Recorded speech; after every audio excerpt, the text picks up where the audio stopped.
Hello, everyone. Welcome to Talking for a Living. We've got a sundry list of characters with us today. So, we're going to be talking about narration, how to get into it, what it takes, what you need. And we'll start with some introductions. And we'll start with Neil. Neil, could you please introduce yourself and let us know what you've worked on? Hi everyone. Neil Helligers, narrator, actor of various kinds. I live in Brooklyn, New York.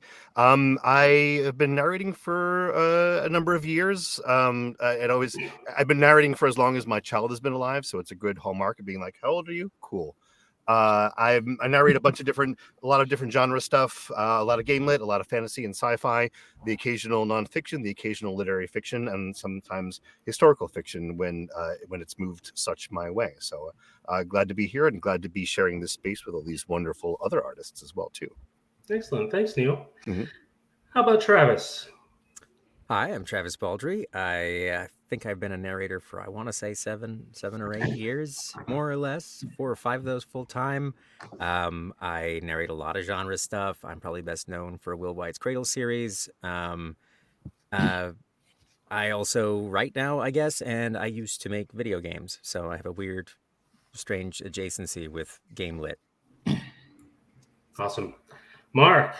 Hey, my name is Mark Harris. I'm a writer and I'm an actor. Most of the voice work I do is in my own work.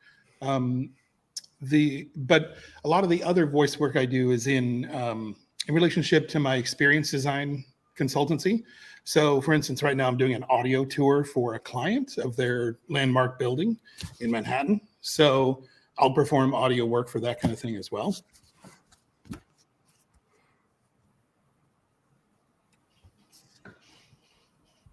I apologize. I was muted there for a second. Andy, you're up next.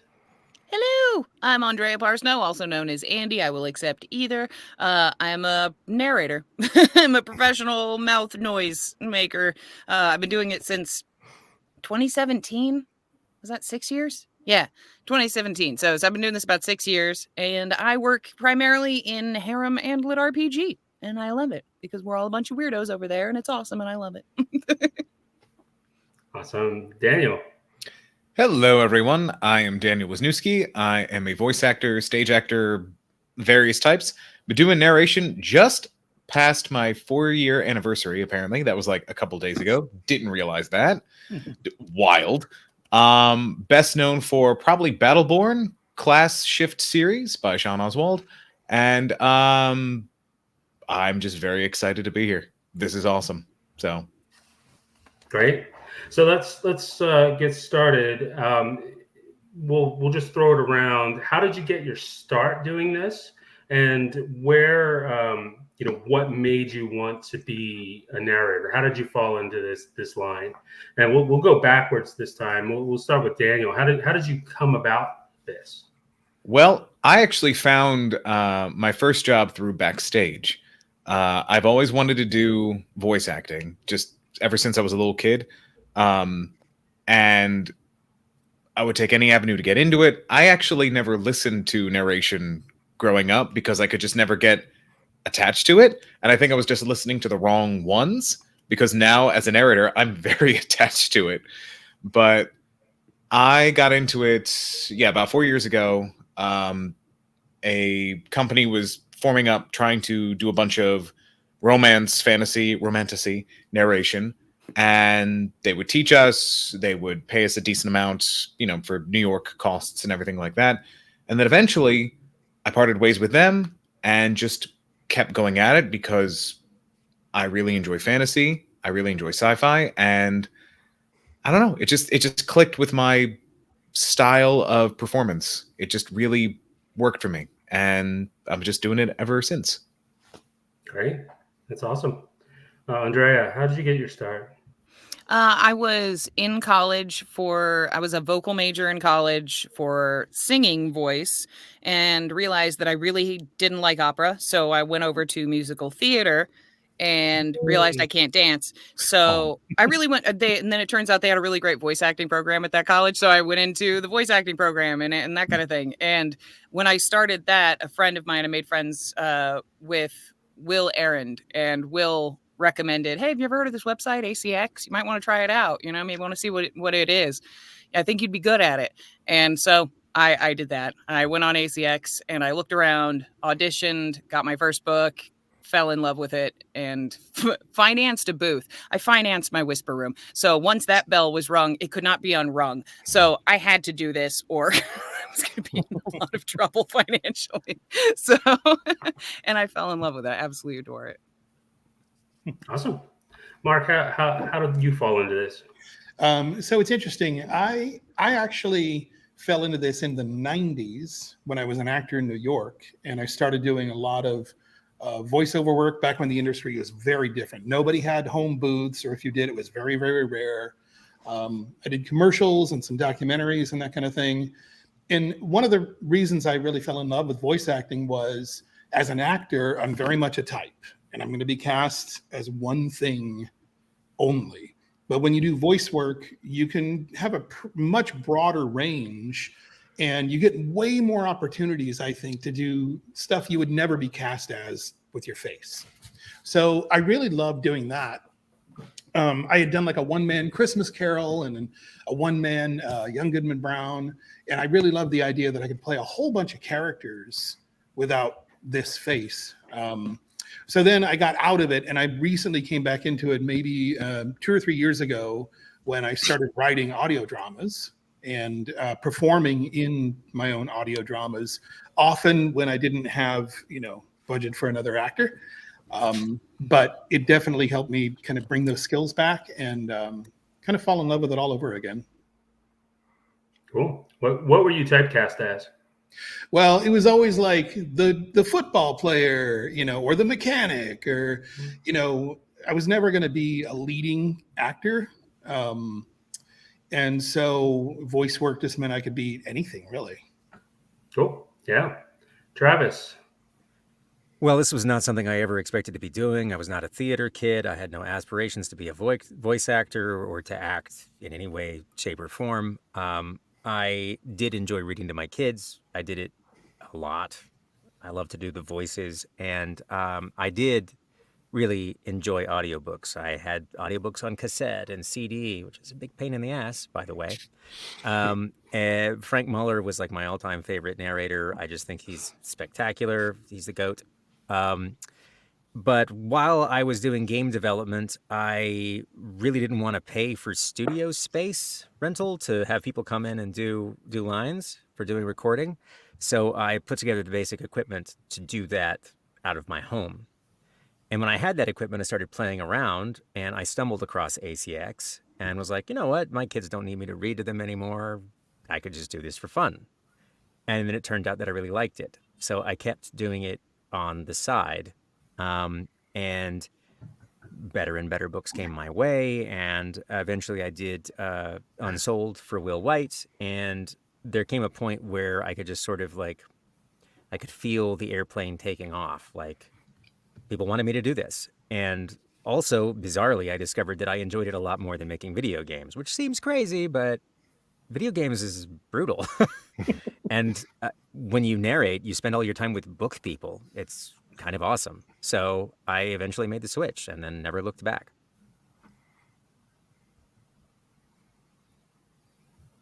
Oh, you're muted. Neil, you're up. Oh, I kind of came to audiobook narration out of a series of decision making about sort of life and family and things like that. After I got out of school, I kind of made a beeline for doing performing and teaching Shakespeare, which was kind of a lot of what I had studied in school as well too, and where I kind of found employment, especially on the teaching side, working with companies as both a teacher and an actor, which I was doing pretty continuously for a while and pretty happily, except at a certain point it was like it was very iterant, and I didn't love that part of it, especially if I wanted to be starting a family. I didn't want to be on the road the entire time. That obviously was a non-starter. So I living in New York, I kind of shifted gears a bit into looking to do whatever more work I could do here in addition to stage work. And so it ended up doing a lot of the different kind of New York shows, and I did a lot of on-camera commercial work. I played a lot of goofy dads. That was like when Modern Family was very popular. Everything they wanted for a dad was that goofy dumb dad who falls all over himself, and then his partner's like, "But here's the right product," and she's the smart one. So I did a lot of that, which was a ton of fun. And even if I was working kind of steadily on that, it wasn't anything. It was never regular, and it was always kind of like you never knew exactly what the next month would bring. So in craving more stability, I did a sort of soul searching and realized it was kind of like staring me in the face the entire time. I'd always been listening to audiobooks on long drives, back to the cassette days and then to the CD days, like Frank Muller and all of the Anne Rice books and things like that too. And so I did the thing that people do to us now sometimes, and I always try to give back the same opportunity. I called up a narrator friend and said, "Hey, I would love to take you out to coffee and pick your brain about how this thing works." And she got me set on all the right paths in terms of like transmuting all of those very applicable skill sets to narration, and kind of dove into that with ACX, and then slowly with some other people. A lot of things did come into focus when about I don't know, when 8 or 9 years ago, randomly from Tantor, they sent me this book from this Russian author called Perimeter Defense, and it was like, what's this book? You're like, well, it's a book, but it's a game, you see. And I looked up from my PS3, I guess at that time, and was like, oh, what? And so that kind of gave a lot of focus, but at the same time, it's given direction to who I like to work with, and aside from just the kind of books that I've been loving to do, because those were always the genre books were always the books that I always kind of read at this as well too. So the actualization of being able to do exactly the kind of books that I love with people that I really enjoy working with, despite most of it being, of course, alone in a room by yourself, has been very gratifying, and I'm very grateful for the chance to sort of work my way through all these different things, which I do occasionally. Sometimes I work in some Shakespeare here and there. I'm occasionally on camera, but this is more than just bread and butter. It's bread and butter and honey. So I'm very happy to be here. Cool. Yeah. So I've heard a lot of different backgrounds from acting, a lot of different educational backgrounds, just falling into it. What you're talking to someone that's just about to think about starting narration or really wants to learn more. I'm going to throw this out to the floor, and you all can chime in. What advice would you give someone that is thinking about narration? Where do they even start? And I'll throw it out to the floor so we can. Who wants to go? The first advice is to find out if it's something that you enjoy to do and you have an affinity for. It's a learnable skill. You can get better at it. There's any number of ways that you can improve and get coaching and sharpen yourself as a narrator.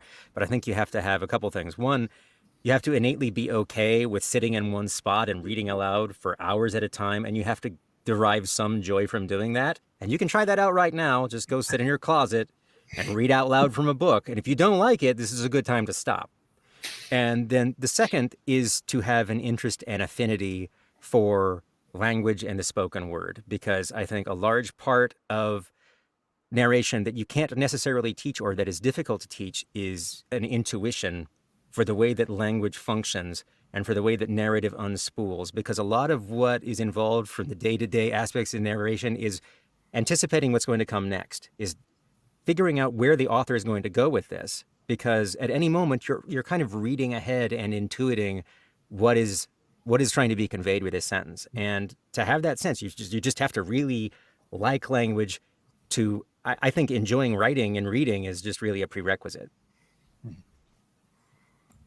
Very much so. I'd say you can. I agree. I double, triple, and quadruple everything Travis just said, because that's like the biggest thing is figure out if you like it or not, because you're not going to get anywhere if you hate the action of doing this, you will hate the entire thing.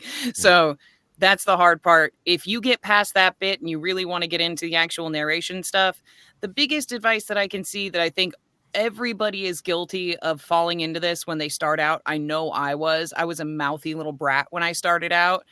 Is the best thing that I can say is, even if you have your own path you're walking, even if you have your own way you want to do things, there is nothing wrong with that. That's like, I've done shit my way the whole time. But at the same time, there is a reason certain things are best practices. There are reasons that certain things are offered as advice, as things like, this would be a good idea. This is a really great idea to do this. Listen to them and see if they apply to you before dismissing them. rather than taking it and going, no, I know better. I'm the tough guy. You know, I can figure this out. I got it on my own. You know, we're most of us are rebels in some way. We work on our own. You know, we do cool. This is a cool job. So a lot of us are kind of headstrong. You got to be to do this job. You got to trust yourself.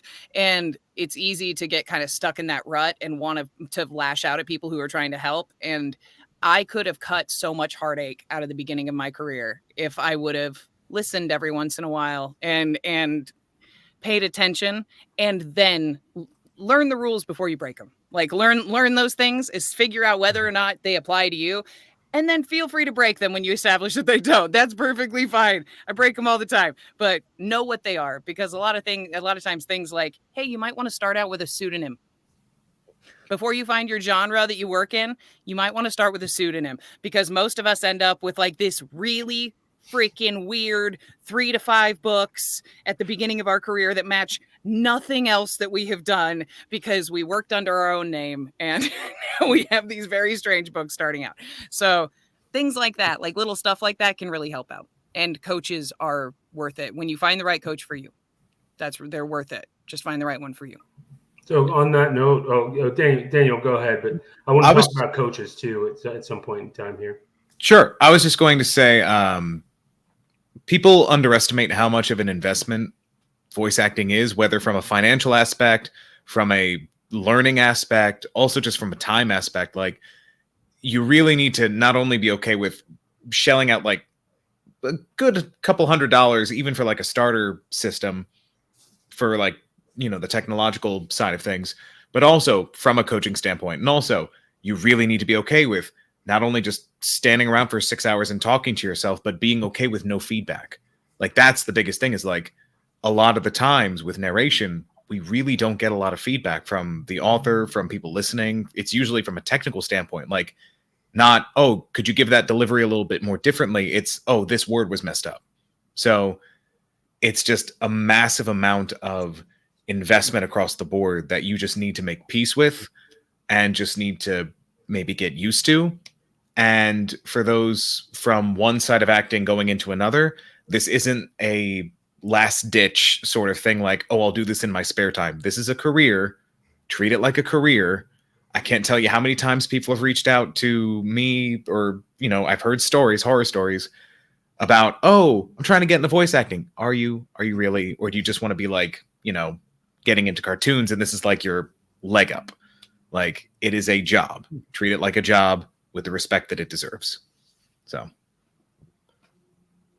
Yeah, before we move on, and Neil, Mark, anything to add there? Not so much to add, but you were mentioning, I think you wanted to shift to talking about coaches. I'm doubling and tripling down on everything that's said too, because a lot of good advice, and all of it because almost every narrator I know comes to this a little bit differently. And then there are things they have in common. A lot of it is like that resilience or that investment that Daniel was talking about, that willingness to kind of do the marathon, not the sprint. And I think that a lot of things about different coaches are as different narrators are. And I think it's important to keep in mind, though, that any training, any technique is not the thing itself. The thing itself is your personal impulses for storytelling and how you connect to it as a human being. The technique and what you can learn from coaches, whether it's vocal technique or whether it's specific audiobook technique, is to help give you a foundation to work upon when you need to push through those last 3 hours. And that's in terms of the physical stuff. Or if you're looking to improve the smoothness of some of your work, you can work with a certain coach who specializes maybe in a particular kind of genre. But the thing about overall is that it's not that it's, I mean, on a certain level, it's a job like any other job, and you make choices about your job like it's a business. But a lot of that means that you are the product, in the sense that, and this is what I want to add to the other advice, is that you have to make a commitment to take care of yourself, and not just your vocal pipes, but yourself psychologically, to kind of deal with the loneliness that sometimes comes with it, but also the physical resilience to kind of work through, but also the kind of, especially in the beginning, working through what a lot of people are going to, if you pay attention to them, or either you're going to ignore them altogether, or you're going to tank it and you're going to try to work through it, is that you have to have a personal resilience and kind of trust in that your impulses are correct, but still open to improvement. It's a weird balance to kind of strike sometimes, to be like impervious but also vulnerable at the same time. The work requires a vulnerability and an openness, otherwise you get locked down into the same thing over and over and over. But you know, it always surprises you as you go on year after year about trying to find a freshness each time and not fall back onto regular patterns and things like that. In the course of a book, that's what happens. So that's a microcosm of the entire experience about finding a lot of that balance while maintaining yourself and keeping yourself healthy, so you don't burn out, but also so that you don't crash and burn in many other ways. Yeah. So on that's awesome. On the subject of coaching. What a lot of our viewers are not going to live in New York City. They're not going to live in LA. They might have interest in this. Are there any resources out there that any of you can recommend to someone starting out to get going? You know, Narrator's Roadmap. Narrator's Roadmap. Narrator's Roadmap. Narrator's Roadmap. That's like one of the biggest websites. It's narratorsroadmap.com, guys, or org. Yep. narratorsroadmap.com. And That's the biggest secondarily, one. joining some of the communities, because there's at least 2 Facebook communities, ACX narrators, and then like indie ACX narrators, I believe are the 2 main communities. And there are well-known, reputable coaches that hang out in those communities. And if you just spend a little bit of time in them, you can get to know who's who, and they're all going to be, you know, they've all hung out their shingle usually through a series of lists, and you can just book Zoom time with someone to get some assessment. Yeah, wherever you are. Yeah, you don't have to be in person. You don't have to be any place in particular. The beauty of technology. Yeah. Yes. Well, and on that technological edge too, something that didn't exist, which I wish it did back in the day, was narrators working live on Discord, which was or on different, you know, sometimes social media as well too. I remember hearing a thing very early on about a certain, you know, very well-known narrator, and they said something about how when he got started, we knew he was going to be great because he made hardly any mistakes. And so I locked that in immediately as like, oh, I get it. To be a good narrator, you have to go through and not make mistakes as you read. Which if any of these other examples existed, it would be like the art is not working through. The art is stopping and going back over and improving something and working something out and giving yourself the time in your schedule to do that sort of realistically. But that's the gig, is stopping and starting and working over and be like, no, I can get more out of that. That doesn't quite fit. Or now that I know this, I want to go back and rework that, you know. But having the opportunity to see that now is so valuable for someone getting started out too, just to sort of sit for a while and just watch someone work or listen to someone work. Like these guys do a lot of that. And you get a real, I mean, it's such a rare direct window into exactly what the gig is, and that it's so instructive, but also can help you be like, is this for me or not too at the same time. Yeah, I can't tell you how many people have come in and just they're there for an hour and they're like, I had no idea. I thought this was very straightforward. I thought this was just reading. I had no idea, which I always caveat with, I'm an anal retentive turd, so I'm probably going overboard with this, but other people don't do this as bad. I don't think. I'm caught in my head, but yeah, it takes a lot. There's a lot of retakes. Like there are lines that you have to take 15 times because you just can't get the inflection right because this is a war hero and yada, yada, yada. And seeing people work through that, like getting that window on Discord is invaluable. And I think that building up that community has been awesome because there's spreading the word about this being a really cool aspect of performance has been fun, and that it is difficult but very rewarding. I like that a lot. You're right, Neil. So we've got a question from Facebook chat here. Sounds like genre matters for narrators. What is it different? What is it about different genres that makes the job different?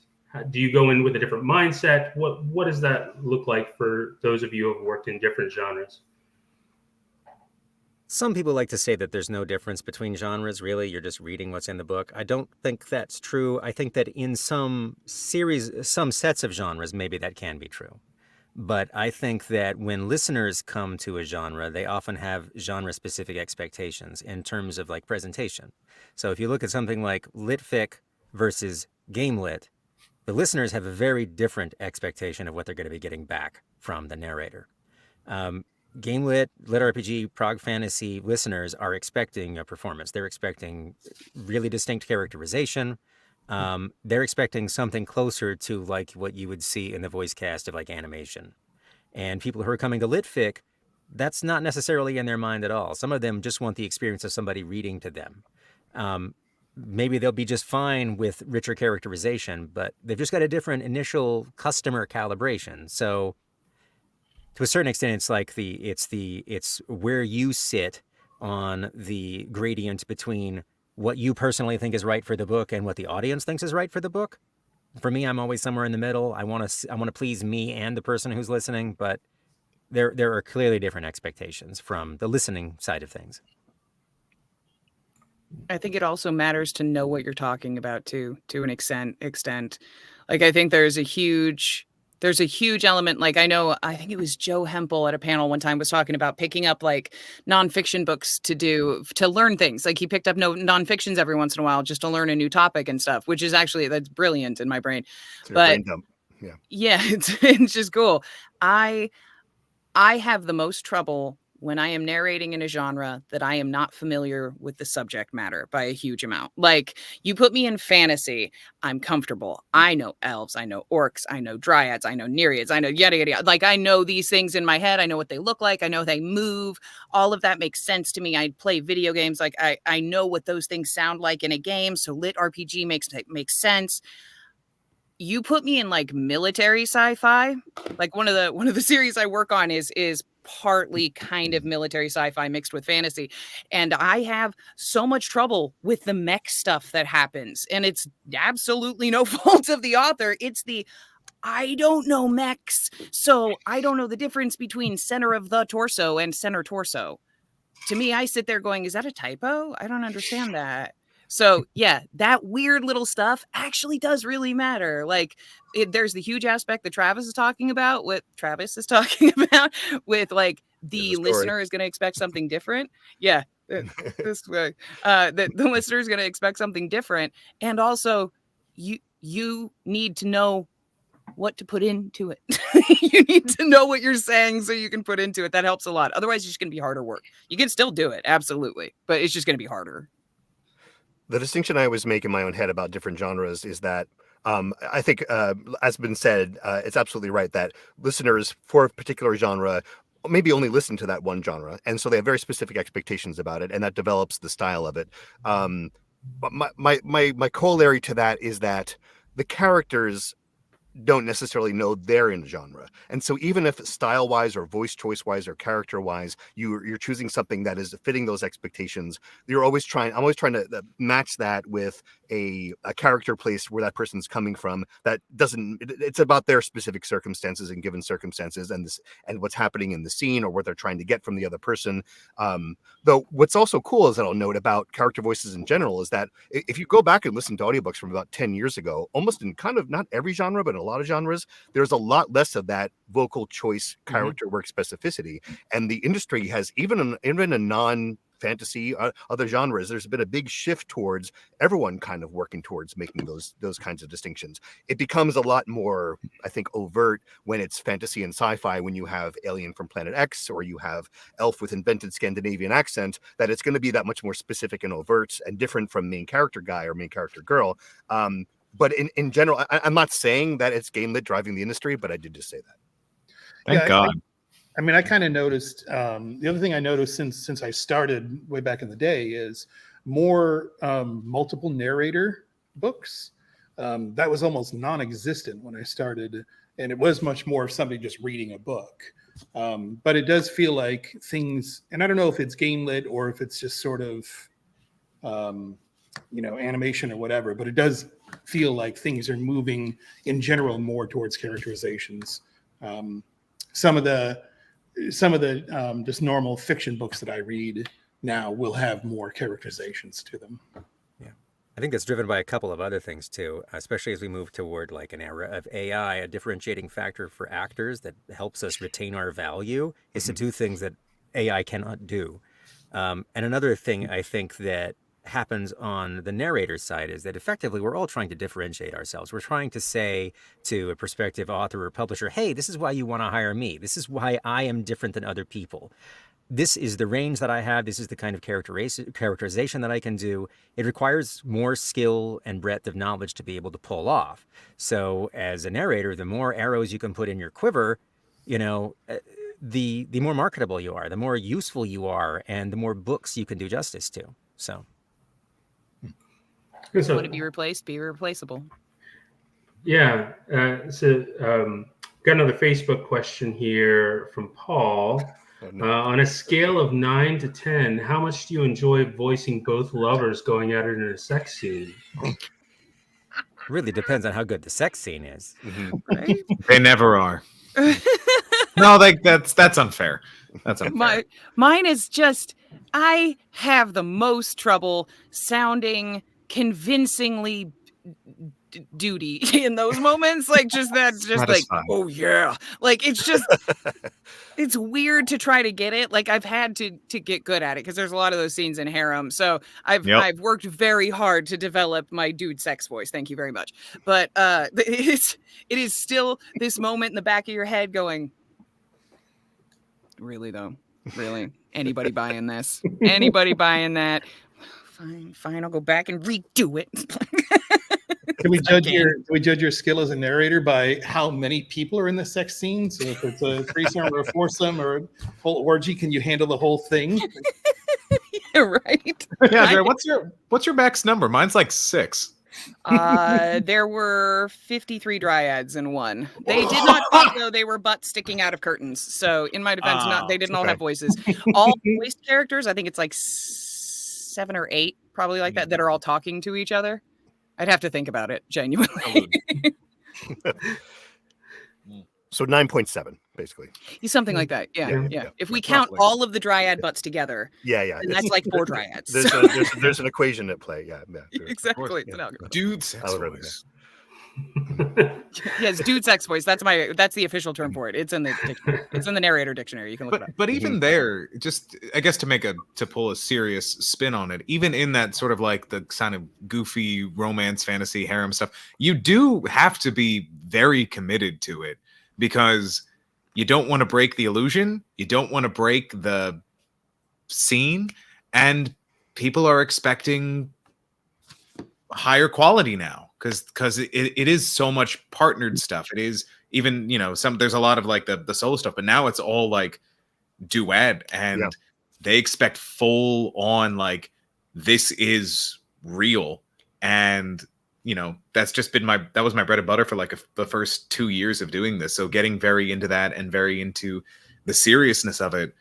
And there is a lot of like high drama in those series that you also have to be like, yeah, I've just said velvet folds 40 times, but the world did explode, and there is like some seriously cool prose in this. So it is weird. Like as a narrator, you have to take everything seriously. You can take breaks to, if you need to like get to that serious place, but you have to take it seriously. Even the goofy stuff, you can't just throw it. Well, I find it really interesting too about how the romance genre, the most similar in terms of fandoms and kind of the work that needs to be done and that commitment is between romance and Gamelit. Like they're both genres that are huge with their listeners who only really do that genre. They all do the same thing. They all buy every book in the series and the ebook and the audiobook. They listen to the series again when the next one comes out. And there's even starting to see that, like Dan was saying, like duet has gotten very big in romance for various reasons, and you start to see that kind of dribble and drab into Gamelit as well too. But also there's so much of the bulk of what sells in. It's almost the same. It's like regardless of detail of velvet folds or toward or whatever turgid this or that, it's shifters, it's fantasy, it's sci-fi, it's world-ending stuff. It's all the same basic kind of plot lines, except maybe more. Instead of stats, you have male sex voice and female sex voice, or that's even just as challenging. I always feel just as silly sometimes being doing the oh yes, it's the same. Absolutely. You can't pay the rent. I won't pay the rent. That sort of thing. that repartee and keeping myself on target, as it were. I recently in an audiobook, I won't name it, but the narrator did a fake yell, like almost like we do when we're goofing off and we're like the crowd goes wild, which took me a little bit out of it. it feels like a similar thing, like what you said about expecting the level of quality. And it sounded really strange to hear sort of a fake yell, rather It's than one of those weird sub skills. Mm, Mhm. It's one of those weird sub skills. Get down! They're shooting at us. yeah. Managing your mic distance and knowing exactly how it's going to respond, and Yeah. If it says Knowing when to muffle, put the do I pad on actually or muffle not. myself? Mhm. You know, yeah. If I'm chewing on food, do I actually eat food or do I? Oh, God, that is a Just a- debate every time. Yeah. Do you chew? Do you eat? The Do finger you in the left actually of your take a bite mouth. of The something? finger in the left of your mouth. Ooh, a that's chew good. I'm trying and that then one. a swallow, like between lines. That's what I'll do. I'll swallow at the beginning of the line. Like I just took the bite. I will still do like the to the best of my ability when someone's actively chewing and it's like a point in the story, like that's a thing they're doing purposefully. Then I'll try to do it, but it's still tough. Before we move on, I have to answer one of the questions that relates directly because it's killing me. Somebody said, imagine your parents walking in on this. My mom is my editor, so the harem books that I do that have sex in them, mom edits them. It's weird, but like there was one where it was there was a character that was an aunt, and it was the first time that specific scenario had popped up, and from the other side of the house I just hear my mom scream at full volume, "He fucks an ant!" And I heard about that for the next 2 weeks. But other than that, so I had to answer that because it's a weird piece of trivia that's like my favorite thing because my mom edits my stuff and she edits the sex scenes and she laughs hysterically at it. Yeah, my wife read through a bunch of them, and I talked to her after she read through what was it, like Monster Girl Island or something like that, and I was like, "What do you think?" And she's like, "I read 50 Shades. This is not that bad." So I'm like, "At least it's original. It's not a fanfic that sold." Yep. But I wanted to say, just in regards to the fake yelling and the yelling and stuff, I was talking to a fellow narrator, Rebecca Woods. We've had a bit of a realization about our styles, and she said something that has stuck with me forever, that some books you listen to fall asleep, and some you listen to stay awake. And that's a big thing, like, if you want to become a narrator, getting into narrating, like, maybe that's as binary as you need to find out your style. Do you want people to fall asleep to your voice? Do you want people to stay awake to your voice?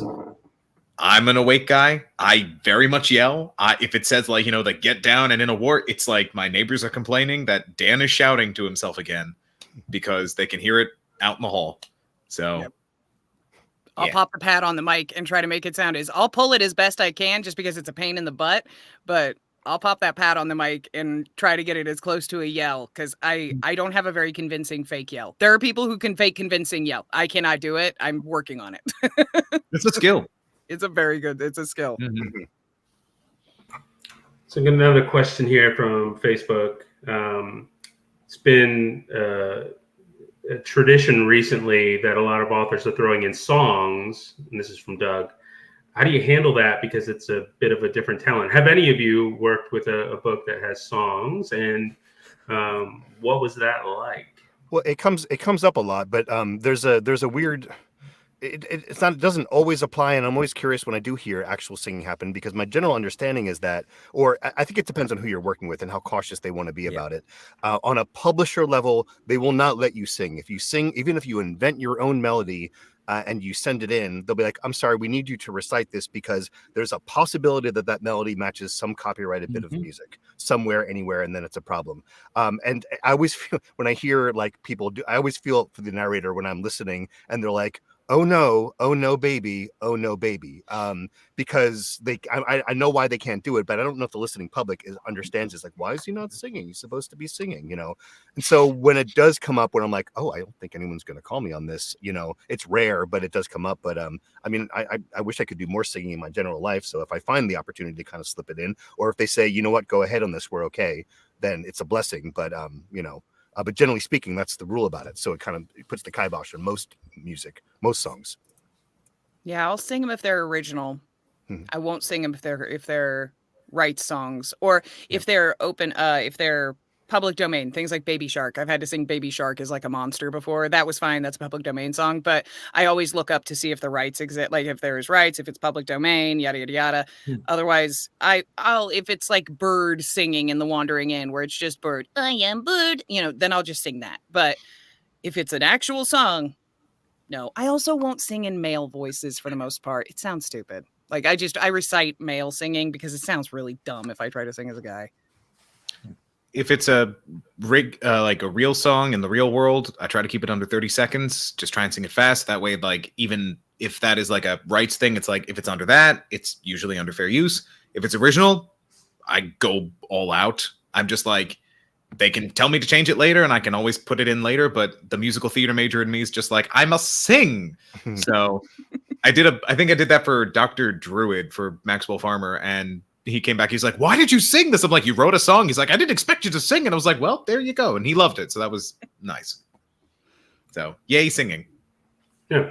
I want to pull this back to helping others. Go ahead. You're high-fiving. No, they're just doing the Brady Bunch. Yeah. Trying. No foolishness in my panel. Come on sorry. Settle down. Sorry, sir. Settle down. Sorry. So I want to pull it back to getting into the meat of what's needed to become a narrator. Let's talk a bit about gear. So you're just starting out. What should you look for in setting up a home studio? If I'm just starting out, I don't know if this is what I want to do, but I think I do. I've done some tests, but now I want to start to get serious. What are you looking for in gear, and how important is it to have the best stuff ever when getting started?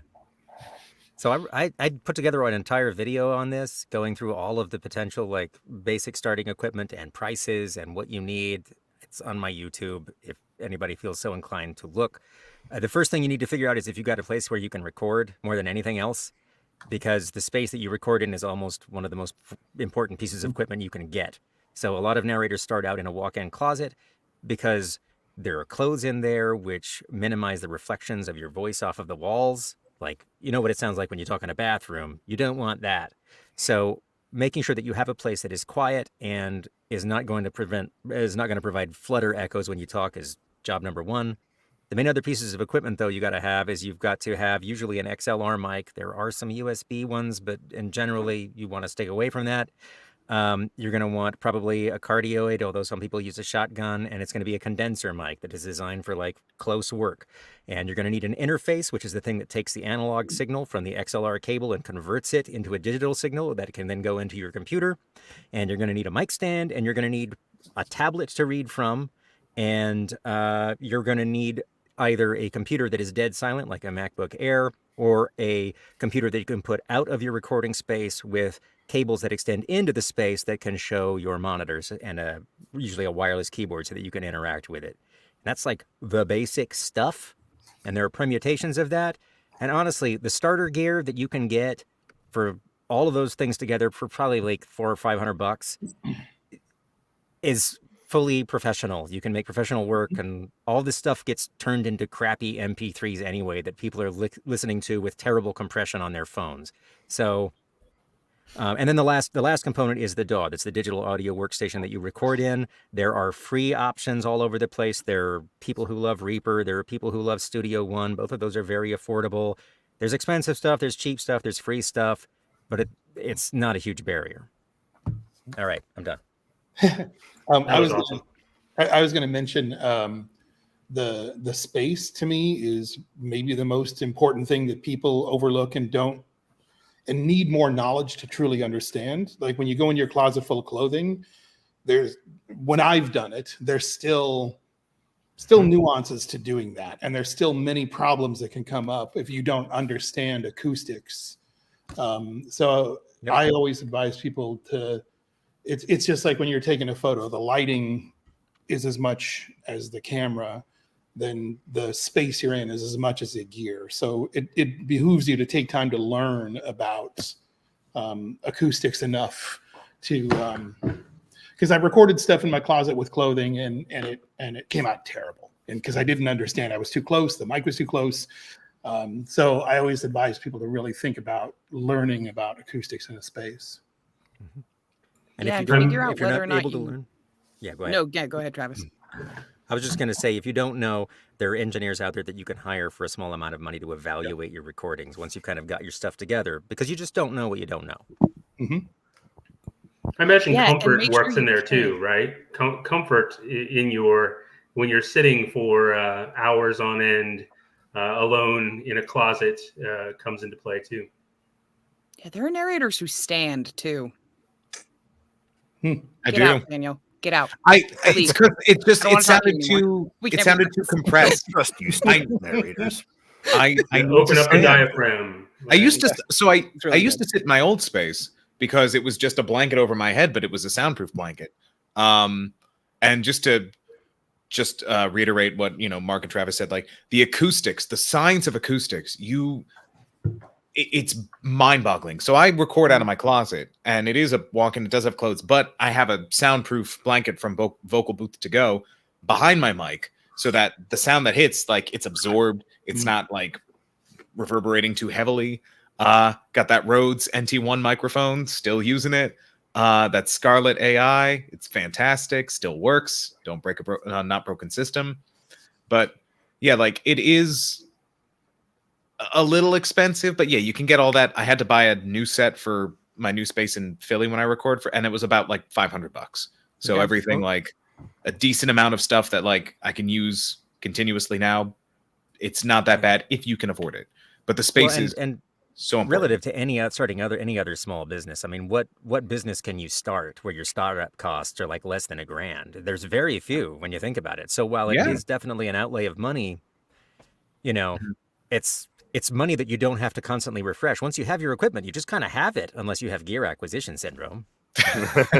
Yeah, there's this aspect to it where it's like before you go, we're talking about the cash.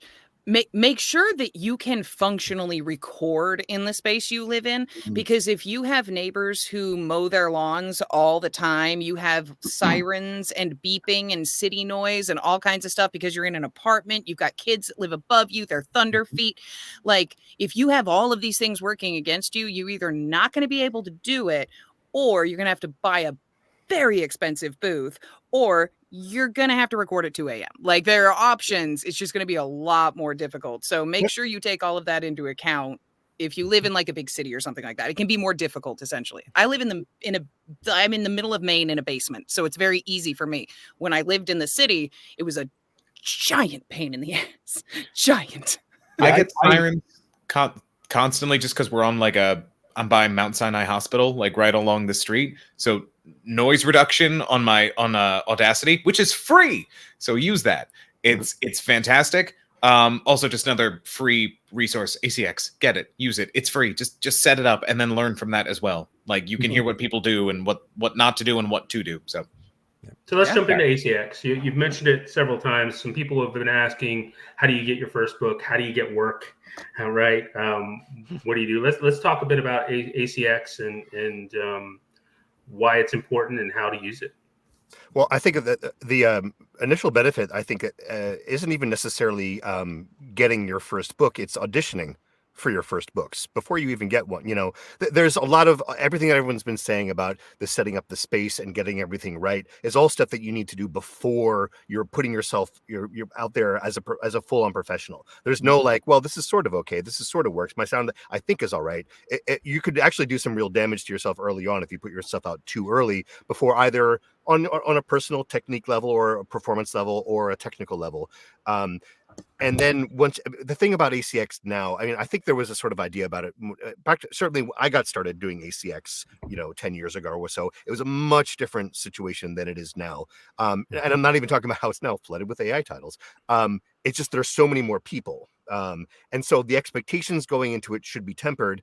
That being said, having the opportunity to go through all these different kind of books and all these different degrees of style, but also quality of writing, and try to make them all work is an excellent practice in of itself. And then, there's no like magic formula to getting, started with that with ACX. But one of the great things about working with ACX early on that is maintained through is I've always maintained a very strong devotion and interest and love of working directly with authors. There's a lot of, I've had a foot in different worlds and things like that too, but these days actually most of my stuff is indie, and sometimes and a couple of those authors who were my first couple books are authors that I still work with occasionally. There's a lot of value to that as well too, and it's not there are other places to produce audiobooks that aren't necessarily the ACX platform, like Spoken Realms. I'll find a way, I guess, but no longer, I guess. There are other places where you can, if you have an author that you want to work with, that you can produce, that you don't have to use ACX for. But it is a good way of kind of just seeing what it is and seeing what the gig is, and recording and seeing what styles resonate with you. And you may be surprised at who your first bookings end up being. They may not be what you hoped or what you wanted, but it's all very instructive, and it all is part of the learning curve that this whole thing is. That is a necessary early thing to not get past, because you're kind of in a way always learning. You should be always learning.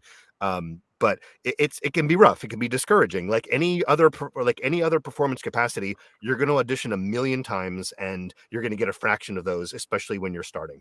And the more you can kind of confront that and get into that, the sooner the better, basically. So one of the things I've observed about ACX.com is that the initial function was to serve as a marketplace, where basically it provided all the connective tissue between small publishers and authors and narrators. And for a while, that was definitely the case. The two sides did not know each other, and that was where they met, and that was where opportunities appeared, and where you could make that contact. I don't think that is so much the case anymore. As the industry has developed, I think authors and publishers are very aware of how narrators work and very capable of contacting them directly. And ACX has kind of moved on to being just more of a publishing platform. There's thousands and thousands of books that go through there that never go up for audition, that are simply going through ACX as a means of publishing them on Audible. And authors and pubs are finding narrators through other means, and vice versa. So while you can go on ACX, and you definitely should have a presence there and see what's out there and audition, just like Neil is saying, and it has value there, and maybe those occasional gems will show up, I think it's critical to also be joining communities of narrators and authors, because that's how the work is probably going to come to you. There's no firm answers to anything, but getting to know other narrators, getting to know the industry, focusing on the genres that you're interested in and that you think that you might find a place in, so that you start to get to know those people. That way, when they make those connections outside of ACX, potentially they're making connections with you. Yeah, I was going to say, for a lot of people, they probably don't even know the beginning of what ACX is. It's Audiobook Creation Exchange. It does a few things. There's ACX University on there. There's learning resources. There's what Travis is talking about, like this. It's this weird like hybrid. It used to be more like a hybridmonster.com, but just for narrators. Like it was like publishers on one side. Like that's exactly what Travis is talking about. But there's also the distribution aspect. So it's a huge website that's got all of these aspects, and it's difficult to pin down. But I think what Travis is saying is what it's turned into for me. I never go on there and search for titles anymore, but I go on. It's a huge publisher. That's where that's where the publishing platform for me. Like that's what I use it for. So it's very effective on that front. But it's kind of where a lot of people start, because ACX University is also a very, very big resource on there as well. Awesome. Yeah. So I want to talk a little. We only have about 5 minutes left, but I want to talk a little bit about your prep work, your voice health, those sorts of things. How much prep do you normally put into you've got an author, you've got a book. How much prep do you put into before you start? What does that look like? And then how do you keep your voice throughout the whole process? What does that care look like? Daniel? I'll speak to voice health, because my prep work would make everybody else in this panel very sad that I don't do as much as I should. But for vocal health, I'm a massive proponent of steaming and of vocal warm-ups always, because when you are recording for as long as we do, thank you, Neil. Thank you, Andrea. I'm joking, Neil now. Sorry. But when you record for as long as we do, you have to. You just have to. It is an instrument. It might be a part of you, but it needs to be cared for and it needs to be considered, because even in regards to performance, Steam narrator, yes, you have to consider that it's when you're performing, it's a heightened action rather than just speaking, which is like a more relaxed action. So my usual warm-up, I have a vocal steamer I've had since college. I steam for about 10 minutes, just breathe it in, breathe in the steam.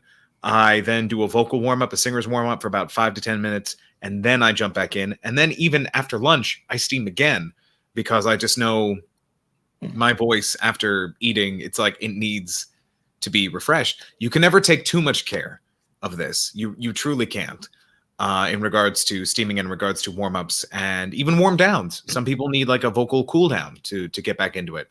But that is, I cannot advocate for that enough. If you're going to be recording for hours at a time, you have to at least warm up. Maybe warm down, but at least warm up. Yeah, build enough time into your schedule so that you can have good vocal health during recording time. Because I do very heavy character voices, and there are books that, they rip my voice apart just from the stress of the characters and stuff. I can only get I can only do that for a certain amount of time during the day before I'm going to just hammer the crap out of my voice. And then I know with nighttime, now it's time for throat coat tea. It's time for quiet time. We use a steamer. I don't drink coffee anymore. Like there's just things that you learn and do, and everybody's different. I know narrators who are perfectly fine having coffee. For me, coffee is the laryngitis drink. I don't lose my voice with coffee. So everybody's got different practices and stuff. My prep stuff is I read the book and I try very hard to remember everything. I make notes of accents and stuff, and that's it. Like I read it, make sure that I know the content, get into the characters' heads, and make sure I know who's got a weird accent. That's the main stuff. Other people go deep dive, not me. Yeah, I think everyone has a different style about how much, we all largely, generally the thing is working off a PDF reader on your pad, and they all have annotation capabilities. And for me, a lot of that read is plotting out where everyone sits vocally, so that if I meet a character early on, I'm like, well, this could be the person. But then if they have a lot of scenes with someone else, I want those to contrast a little bit more, so it's a little clearer for the listener what's kind of happening. But also that's where you soak up the tone, that's where you soak up the style of the piece and kind of integrate it into yourself, and the storytelling arcs of it in terms of if there's going to be a reveal here, I know I need to maybe lean on this a little bit earlier on as well too. I used to mark up my scripts a little bit more. Now it's usually dropping a voice memo if I arrive at a voice, or mostly it's if it's a line of dialogue and then he said angrily at the end, I just drop a little highlight on the angrily, so I don't read the whole thing. I'm like, oh fuck, I gotta go back and do it again angrily. That's a good idea. And kind of like front load all that, but but it's I hear that there is a service that people can use where you can pay someone to prep, and I can see that being useful for research heavy nonfiction and things like that in terms of pronunciations. But that read is where that's where the storytelling starts for me in terms of everything I was saying about what I'm going to eventually do when it gets to it. I have this sort of feeling that I try to remember everything like Andy was saying, but I also feel like if you do read the book and you read it honestly, it's all living somewhere in your brain. Yeah. It's all subconsciously there, even if you're not actively remembering it. And then you come upon that moment later, and you can use that sort of remembrance or half remembrance and your inspiration to like pop off with an interesting choice that you didn't plan out. So I think prepping is like a platform to build that inspiration, but it's not the narration in of itself. So, as a narrator, I think that you start out with a wide net of prep. You prep really densely until you figure out what you need to prep. And everybody's got a different level of preparation that they require in order to get through the book. Mine is on the Daniel side of things and is incredibly minimal. I actually don't read books before I read them because I literally do not have time. Thank you. But a lot of this is down to the genre that I read in, right? If I was reading historical fiction that was filled with all of this incredibly specific historical information that I needed to be accurate about, I would probably have to change my methods. I still try not to read the book because I just don't have time. But I'm also a really good cold reader, so it just happens to work for me. I am very rigorous about taking voice samples when I make characters because I value consistency and I want to do justice to the work. But I'm just a good cold reader. But I do have processes. For instance, I take every script I've ever got, I pull it into Word, I turn on the word search or the spell check, and immediately all the weirdly pronounced made-up names appear for me, and I scrape all of those. And I do scan for things like accents that are going to come available and how old are these people. And I get the information I need to know, but I try to get that down to like 20 minutes of my time because I got stuff to read and I got stuff to do. But that just happens to be what works for me. And I don't expect it to necessarily work for other people. Well, that was an awesome chat. I appreciate everyone's time, and everyone seemed to love it. We're out of time, but I do want to leave us with everyone wishing everyone a velvet folds. As I'm so sorry. I didn't realize I thought that word was those words were so funny until today. and so That and tight tunnel are the two. So everyone, we're going to wave goodbye to our audience, and everyone say in your best sultry voice, velvet folds. Velvet. Velvet folds. Velvet folds. Anyway. Velvet folds. Oh, we're still waving. We're still waving. We're still waving. Wave.